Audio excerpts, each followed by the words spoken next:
Hello, my name is Hasib Ullah. I'm a tax accountant with MEG Financial Services, where we have been serving clients for over 13 years. Our topic today is rental income. We will be talking about what type of income is considered rental income and what are the expenses that you can claim to reduce that rental income and pay as less tax as possible to the government. So, rental income is derived from renting a place or a property. If you have a vacant land that you're renting out, that is a rental income. If you're living on a house on the upper and you're renting the basement, be it legal or illegal, it really doesn't matter, because from the government perspective, the substance, be it legal or illegal, doesn't really matter. If you have profited, if you had income coming in from that substance, that is an income and you should be declaring it. So sometimes people think, oh, I have an illegal basement, I don't really need to rent it, but government knows. They have mail going in your address in different names. They can see your utility usage, they can see cell phone bills. They have ways of finding out if you have a if you're renting your basement or not. And we are seeing a lot more audits these days, and there will be a lot more in the coming months and years, because when CRA is into full force, they will be auditing a lot of industry, and rental income is one of that industry which they would target. So if you have a basement rental, make sure that is being declared as an income. If you have income being derived from Airbnb, please make sure that is also being declared. You might have a property where you are renting both upper and the basement. Those are all rental income, and that all should be declared as a rental income. If you are running an Airbnb, which is a little different than if you're running a bed and breakfast, which is a little different than Airbnb, that has a special tax consideration, and you would be able to declare that as a business income rather than a rental income. If you have also transformed part of your principal residence into a rental property, there is a special tax consideration. You still have to declare the rental income. It's just that when you sell it, we might be able to take some principal residence exemption. Those are a little bit advanced, and if you have any question on those, please do reach out to me, and I would be more than happy to answer those. The expenses that you can claim towards the rental income that you have derived, there are a lot of expenses. So first of all, the advertising expense. If you have put an ad in Kijiji or Rent Faster, could be Facebook Marketplace, and you had to pay a fee for that, you are able to claim that as an advertising fee. Sometimes you may have paid somebody to get you a tenant. If you have paid somebody a finder's fee and you have a receipt for it, you would be able to claim that as an advertising expense.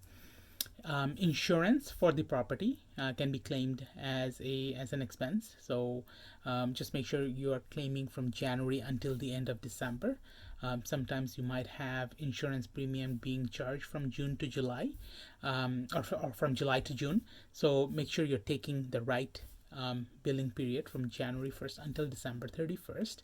The interest that you pay on your mortgage, that is deductible. Now, I said interest on your mortgage. Sometimes we think the full mortgage payment is deductible, but your mortgage payment actually includes interest and principal.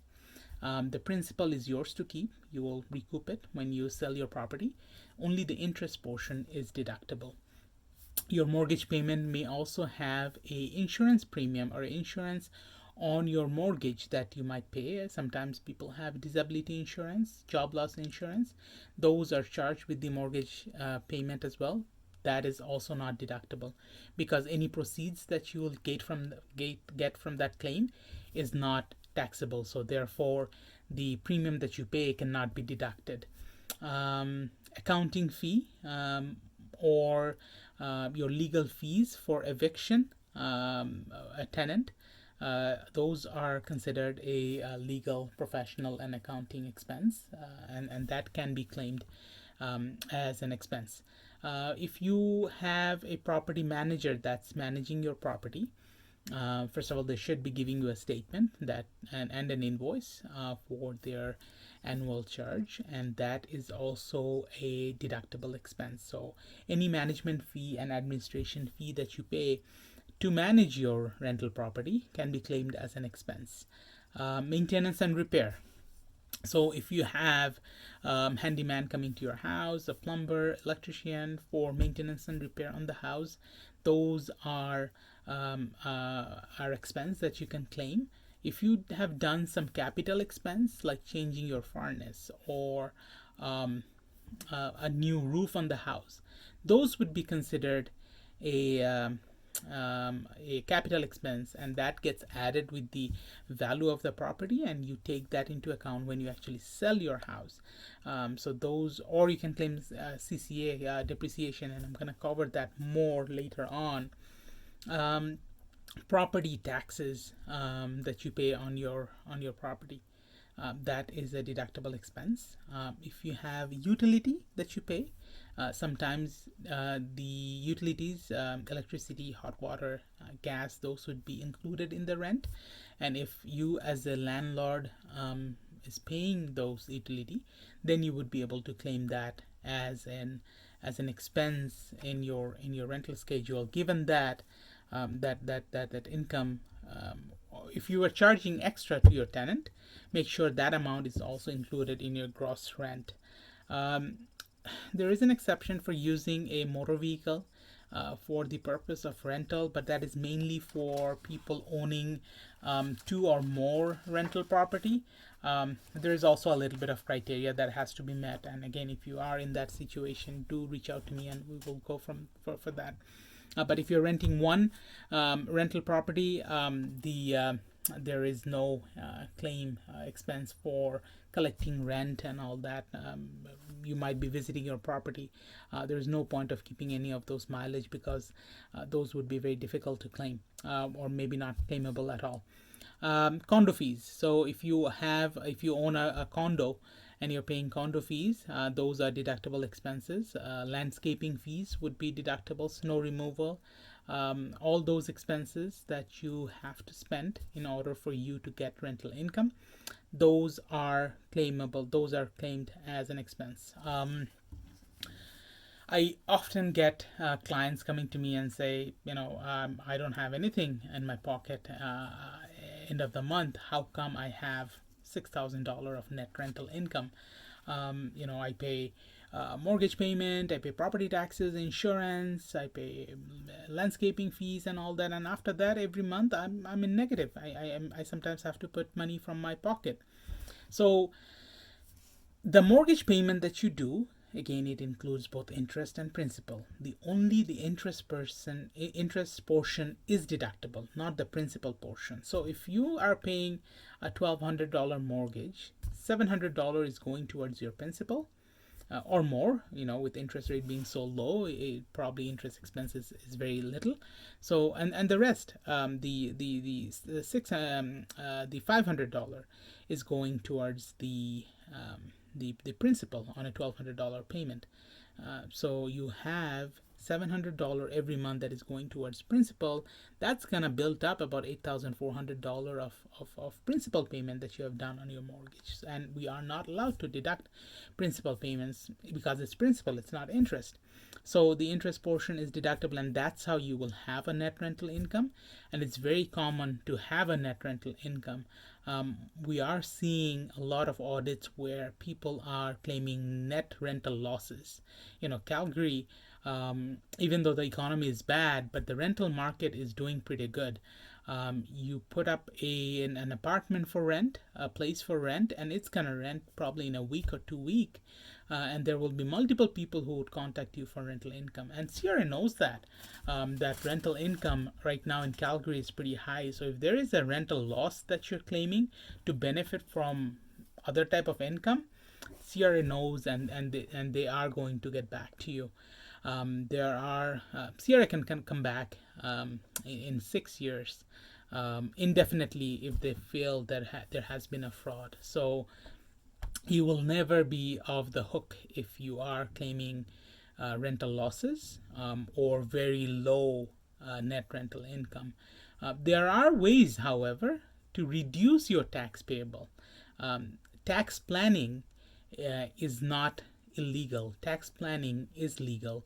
Tax evasion is illegal. So if you are um, putting in a lot of expenses and or less rental income, or you're not declaring rental income at all, that is a tax evasion, and which is illegal, and CRA can come back to you and penalize you for it. But tax planning is not. And what falls under tax planning is not to pay any taxes on your rental income by claiming CCA. What is a CCA? CCA is capital cost allowance or depreciation on your property.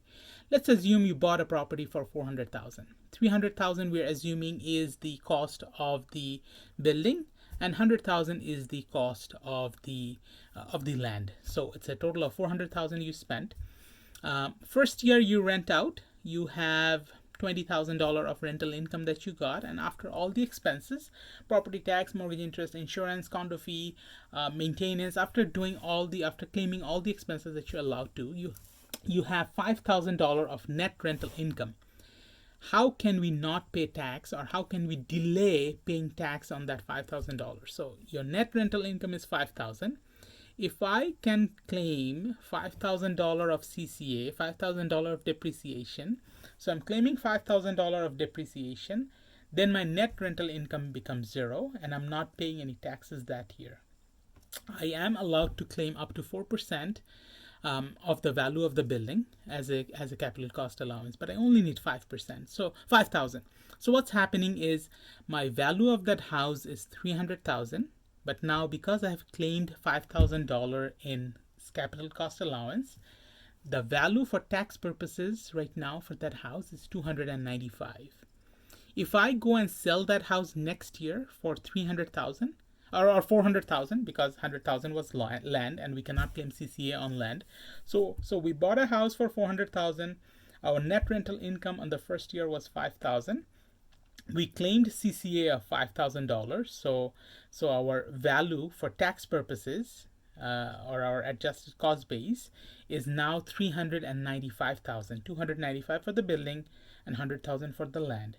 Now if I go and sell that house next year for 400,000 for the same value I bought it for, then I would have to include that $5,000 recapture of CCA in my income tax return. So even though I have avoided it this year, I would have to pay the taxes on it sometime later on.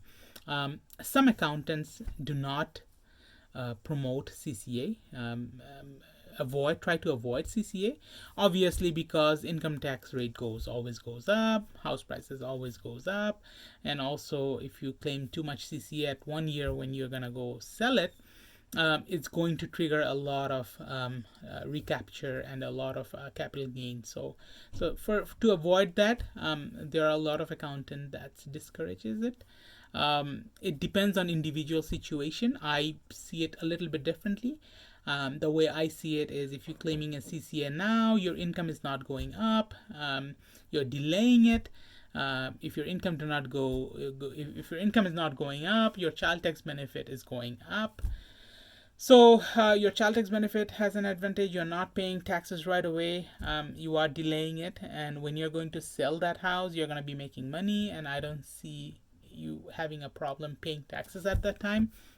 But again, it would depend on individual situation. In my case, I have a rental property, and I claim CCA because it benefits me by claiming CCA.